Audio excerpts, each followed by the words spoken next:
ప్రభువును రక్షకుడైన యేసయ్య నామములో మీ అందరికీ నా హృదయపూర్వకమైన వందనాలు.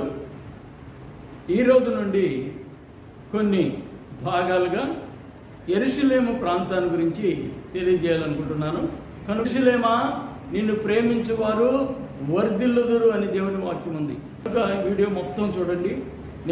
అలాగే యెరూషలేము ప్రాంతం, అలాగే మొరియా కొండ, వీటన్నిటి గురించి, ఒలీవ కొండ, వీటన్నిటి గురించి ఒక్కొక్క భాగంగా మీకు తెలియజేయబోతున్నాను. ఇది చాలా రోజుల నుండి నాకున్నటువంటి ఒక ఆశ. ఇది చాలా పెద్ద సబ్జెక్టు కాబట్టి ఈ వీడియోని చివరి వరకు చూడడానికి ప్రయత్నం చేయండి. ఒక దేశంలోనే రెండు రాజ్యాలు, ఒకటి పాలస్తీనా, ఒకటి ఇస్రాయేల్. ఇస్రాయేల్ ఎవరు, పాలస్తీనా ఎవరు, గాజా ప్రాంతం ఏంటి, ఇవన్నీ కూడా కొన్ని క్లుప్తంగా మీకు తెలియజేస్తాను. మనం గమనించినట్లయితే ఈ యొక్క ఇశ్రాయేలు చరిత్ర గురించి మనం చూసినట్లయితే చాలా పెద్ద చరిత్ర. అబ్రహాము గారిని దేవుడు పిలుస్తాడు, కనాను దేశాన్ని వాగ్దాన దేశముగా నీకు నీ పిల్లలకి ఇస్తానని మాట ఇచ్చిన దేవుడు, నమ్మదగిన దేవుడు, మర్చిపోని దేవుడు. కాబట్టి అబ్రహాము సంతానం కాకుండా ఇంచుమించు 400 సంవత్సరాలు ఆ ప్రజలు ఐగుప్తు దేశం నుండి మోషే గారి ద్వారా సీనాయి కొండకి, సీనాయి కొండ నుండి ఉన్నటువంటి మోయాబు ప్రాంతానికి దేవుడు నడిపించి, ఇదే మోయాబు దేశంలో పిస్కా కొండ అంటారు. ఈ పిస్కా కొండ మందిరం ఉంది కదా, ఆ మందిరంలోనే ఆ మోషే గారు అక్కడ మరణించాడు. ఇక్కడ ఈ స్థలంలోనే మోషే గారు మరణించాడు. ఇది కొండ. ఈ కింద భాగం అంతా కూడా ఇశ్రాయేలు ప్రజలు ఉన్నటువంటి ప్రాంతం. ఈ కొండ మీదకి ఆ రోజున మెట్లు లేవు, ఏమి లేవు. అయినప్పటికీ 120 సంవత్సరాల వయసులో ఉన్నటువంటి మోషే గారు ఈ కొండ మీదకు వచ్చి దేవుని చేత సమాధి చేయబడ్డాడు. ఇక్కడి నుండే ఇదిగో ఈ ప్రాంతం కనిపిస్తున్నటువంటి ఆ ప్రాంతము యెరికో ప్రాంతం, యోర్దాను ప్రాంతం, ఇది కనాను దేశ ప్రాంతం. కాబట్టి ఇక్కడి నుండి ఆయన దాన్ని చూసి ఆనందించాడు. ఇక్కడ యెహోషువ మీద చేతులుంచి యెహోషువని అభిషేకించి యెహోషువ నాయకత్వంలో ఇదిగో ఈ ప్రాంతం దాటి, యోర్దాన్ నది దాటి అవతలకి వాళ్ళు వెళ్ళారు. ఇదే మోషే గారు మరణించినటువంటి స్థలం. ఇప్పుడు యెహోషువ నాయకత్వంలో, యెహోషువ అంటే దేవునికి రోషం కలిగిన ప్రవక్త. మోషే గారు అంతటోడు అవ్వాలని మోషే గారు ఎలాగ ప్రయత్నం చేస్తున్నాడో, ఎలాగ ప్రార్థన చేస్తున్నాడో, ఎలాగ దేవుని కొరకు కనిపెట్టాడు, ఎలాగ దేవుని సన్నిధిని ఆయన వెతికాడు అనేది గమనిస్తూ వెళ్ళాడు. అందుకే ఆయన యెహోషువకి ఆ నాయకత్వం వచ్చింది.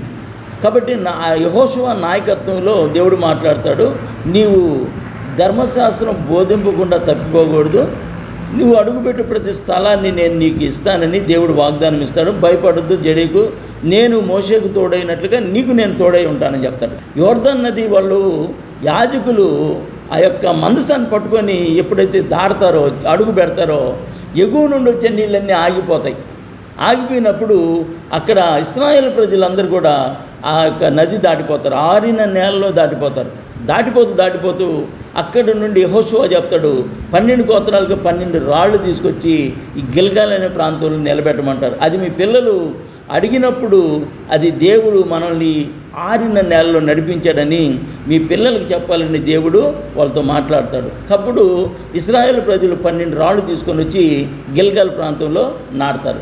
ఈ గిల్గాల్ అనే ప్రాంతంలోనే దేవుని సన్నిధి మొట్టమొదటిగా పెట్టారు, ఆ యొక్క మందసం పెట్టారు. అక్కడ వాళ్ళు ఆ దేశపు పంటను తిన్న వెంటనే మన్నా అనేది ఆగిపోయింది. ఇంకా మన్నా వెతికిన వాళ్ళకి దొరకలేదు. అయితే ఇక్కడ గమనించినట్లయితే ఒక దేవదూత యెహోషువకు ప్రత్యక్షమైనప్పుడు ఆయన యెహోషువ గారు అడుగుతాడు, మీరు మా పక్షమా, శత్రువుల పక్షమా అని అడుగుతాడు.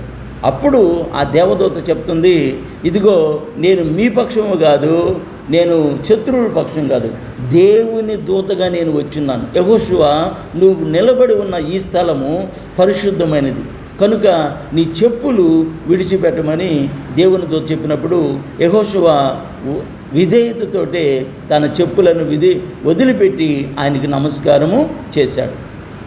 కాబట్టి యెహోషువ చెప్పులు వదిలిపెట్టాడంటే ఏ చెప్పులు వదిలిపెట్టాడు? ఇక్కడ ఆత్మీయ అర్థాలు పనికిరావండి, ఈ రియాలిటీ కావాలి.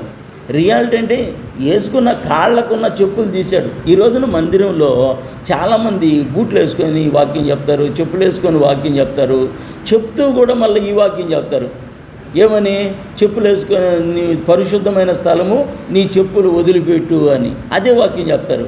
చెప్తూ వాళ్ళు ఇంకొక ఆత్మీయార్థం చెప్తారు. ఏమిటి ఆత్మీయార్థం అంటే, నీ మనసులో నీ హృదయంలో ఉన్న ఆ మురికిని తీసేసుకో. ముందు కాళ్ళకున్న మురికిని తీసుకో, ఆ తర్వాత హృదయంలో ఉన్న మురికిని తీసుకో. దేవుడు ఏదైనా డైరెక్ట్గా చెప్తాడు, ఇండైరెక్ట్గా ఎక్కడ ఉండదండి.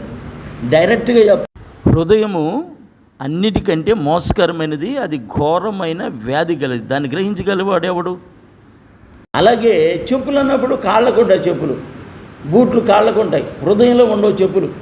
కాబట్టి ఇలాంటి ఆత్మీయ అర్థాలు కొంతమంది తీసుకొని వచ్చి చెప్పులు వదలలేక తీయలేక అది వాళ్ళకి వాళ్ళే శబాస్ అనే భుజాలు తడుక్కునేట్టు. యెహోషువకి ఏ చెప్పులు తీయమన్నాడు ఆయన?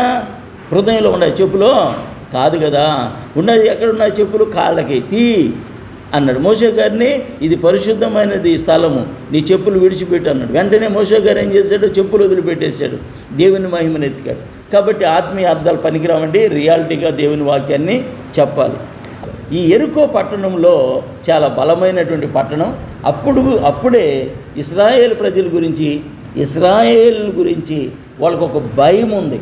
ఎందుకనంటే వాళ్ళ దేవుడు బలమైన దేవుడు, శక్తి కలిగిన దేవుడు. సముద్రంలో కాలినడకన నడిచారట.